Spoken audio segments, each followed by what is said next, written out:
when you're as good as Michigan is, and as we expected them to be, you kind of look to the margins for where this team can improve and things that you want to see them expand on and where things go next. And it's kind of crazy to have this conversation coming off the win that they just had. But it wasn't without its share of warts too. And we're halfway through the season. It's a good stop, regular season, I should say. I don't want to get corrected on that. Could play 15 games. So Clayton, I ask you this, and maybe we go offense, defense, special teams. So we'll start on offense. Where's an area where you think that this Michigan team can continue to take that next level over the next 6 weeks of the regular season? Yeah, I mean, part of all of this is just kind of keep doing what you're doing. I would say, for one, this is pretty darn good. As we said, it's at an elite level. It's at pretty much an unprecedented level in terms of the margins they're winning by. I mean, to win all 6 games by 24 or more points is incredible. Offensively, I mean, I would say I've been a little more high. I've been higher on the run game and the run blocking, I think, than a lot of people. That even goes back to the UNLV game when I didn't think it was as bad as a lot of people thought. So I think, that's at a good spot, but I think you can get better. And really, you're coming off your second game with this new offensive line combination with Ladarius Henderson at left tackle, Carson Barnhart swinging over to the right side. And by the way, Barnhart, I thought, had a great game. And if you go back and watch Blake Corum's 40-yard run along the sideline there, Carson Barnhart, I mean, he's not faster than Blake Corum, but he's got some wheels. He was down there hitting guys. So I think the offensive line has played well. The tight ends have been incredible blocking. We'll have an article up on that this week with some film study just showing how dominant A.J. Barner, Max Bredesen have been. But, yeah, you can improve in the run blocking. I think, it's funny, too, because they come out of this game and Jim Harbaugh, one of the things he said that he would have liked to be a little bit better when he was talking on Saturday night was, we missed a couple third down conversions. They still went 5 for 10 on third down. If 50% conversion rate was their season total, that would rank 14th in the country. They're currently, I think, 4th in the country at close to 60%. So we're really talking the margins, as you said. But, they had a couple drops there. I think we'll continue to see what this receiving core looks like against some of the better competition later on in the year. Do have, a little bit of worry that they're going to be able to create some of that separation. But you keep repping it, keep improving there. So it's kind of just do what you're doing at a really high level, just a little bit better on the offensive side. But curious what your thoughts on that too.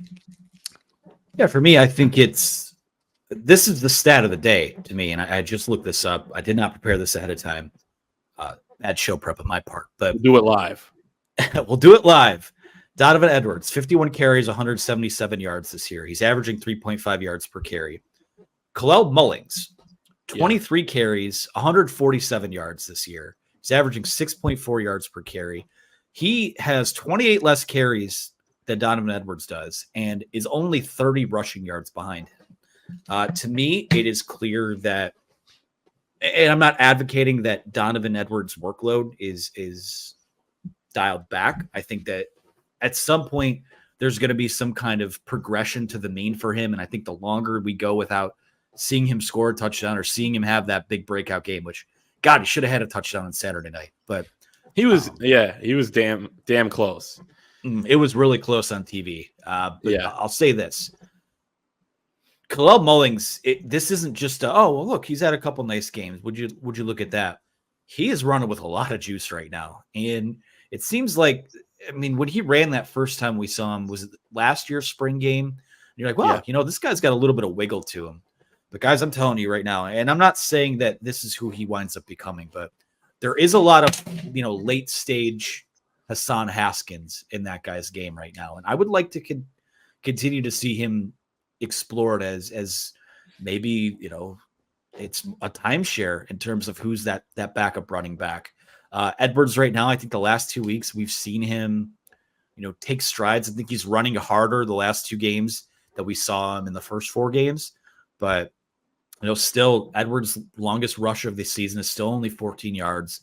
I think Mullings has proven that he's more than just a short yardage back. And I think in order for this rush, I think you can actually maybe help Donovan Edwards by taking a little of that pressure off him. So I would like to see this maybe transform into more of a 3-headed monster.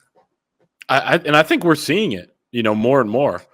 what he did late in that Rutgers game, I think, opened some eyes. And then, you start to hear stuff throughout that next week that it did open some eyes in that building, that they felt like this was coming and that he finally showed it in a game. And not finally, I mean, he had done some good things in the past, and credit to him for coming over to offense midseason last year. But he looks like a legitimate running back now. I totally agree with you. And I think we're going to see more of him. And I think what Donovan Edwards has done the last couple of weeks, improving, running a little bit harder, has worked. So he'll continue to see time. But, you watch him. I think there was a sequence on Saturday when he had a run for 3-4 yards, but then it's third down, I think. And JJ finds him over the middle on just a little kind of curl, against the zone. And he makes a move on a guy. And I mean, he just looks so much more natural after he catches the football and he's kind of more in the open field than he does as a runner. And I think he is a good runner. I think he's better than he's shown this year.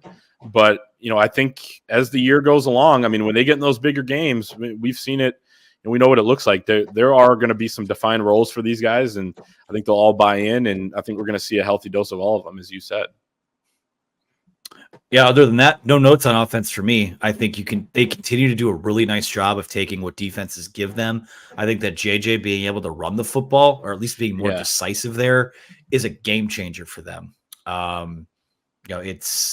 think that's just kind of it opens. Maybe it doesn't make your offense more explosive, but I think it makes it more demoralizing when you have a quarterback that can pick up yards with his legs. You've got, I think, enough playmaking at wide receiver and tight end between Roman Wilson and Colston Loveland and those other guys mixing in.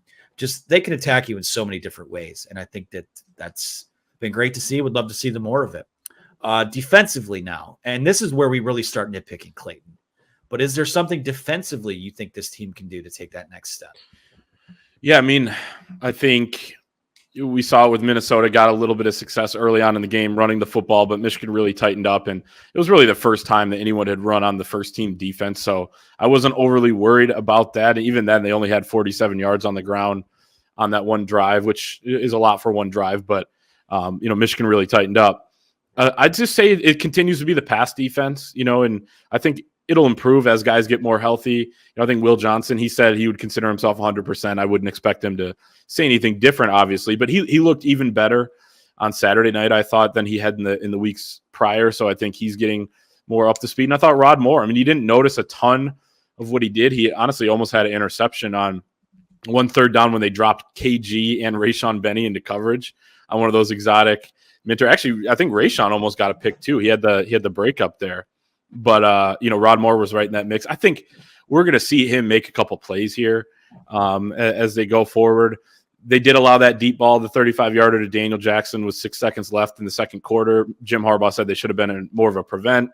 3 safeties deep instead of, they were in cover 2, Keon Sabb late getting over. So it's something like that. You got to be in the right defense. But, I mean, that's kind of a one-off with this group, especially with how good of a job they're coaching this defense. But still, I mean, I think Mikey Sanders still could have been a little bit better in coverage there. He does get a little erratic in coverage at times. Josh Wallace doesn't feel like he's been totally tested a ton since that Bowling Green game, but you still worry a little bit about how he'll hold up. That's only his third game against Big Ten competition this year after transferring in from UMass. So I wouldn't say there are many concerns, but there are some things you can shore up and some things, some question marks that still linger as you go throughout the season. But as I think we talked about it pretty extensively last week. I mean, they have time here to build up and ramp up, get guys reps, build that depth. What was it, 73 or 74 guys that traveled last week? Shout out to Greg Tarr. Too bad he didn't get in the game as a long snapper. But, I mean, that's a lot of guys. I know some of it's garbage time, but they got guys that can go in now and make plays. So that's really going to help, I think, down the stretch too. Guys are fresh, but also if a guy does get burned, you can bring somebody else in and he could maybe be the next man up. But, I mean, I just think to me, it's mostly the secondary and the pass defense. And if the pass rush is elite enough to do it against the best teams, that's what I'm still waiting for. But so far, it's been pretty darn good. Respect to Greg Tarr. Apparent disrespect from the coaching staff. Can't believe he didn't get out there. You can't let that happen. One guy doesn't play extra point or something. Yeah. Come on, or put him out there for the kneel down or what. I don't know what the situation was, but Yeah, shout out to Greg Tarr, young man. Your time will come. So, and he played a lot last year. So he did play a lot last year. I just thought it was interesting. He shows up on TV as the graphic, as the one guy that didn't get in there. But yeah, I don't have a whole lot to add defensively. I think that you're on point with the secondary, especially when you play a team like Ohio State. I mean, apparently they're going to keep trying to puff their chest out and show how tough they are and try to run the football. But maybe Ryan Day wakes up eventually and realizes that they have Marvin Harrison Jr. and Emeka Ibuka, and they'll try and be what they are. And you're going to need your cornerbacks to play better if that's the case. But in the here and now, you just take what, those guys are playing pretty well. And this is about the time of year too, where we see someone kind of come out of not nowhere. DJ Turner midseason was the guy that emerged last year. Will Johnson, by necessity, had to emerge late last year. So we'll see if maybe someone emerges from that. Morian Walker is back and working his way back in there. So who knows? Maybe someone comes out and takes the reins. But I think that Josh Wallace has been steady there. And I'll go to special teams now, just because we do need to move into questions here before we get out of here. But I think we're kind of both in lockstep on this one, and you can correct me if I'm wrong. But punt returner, right?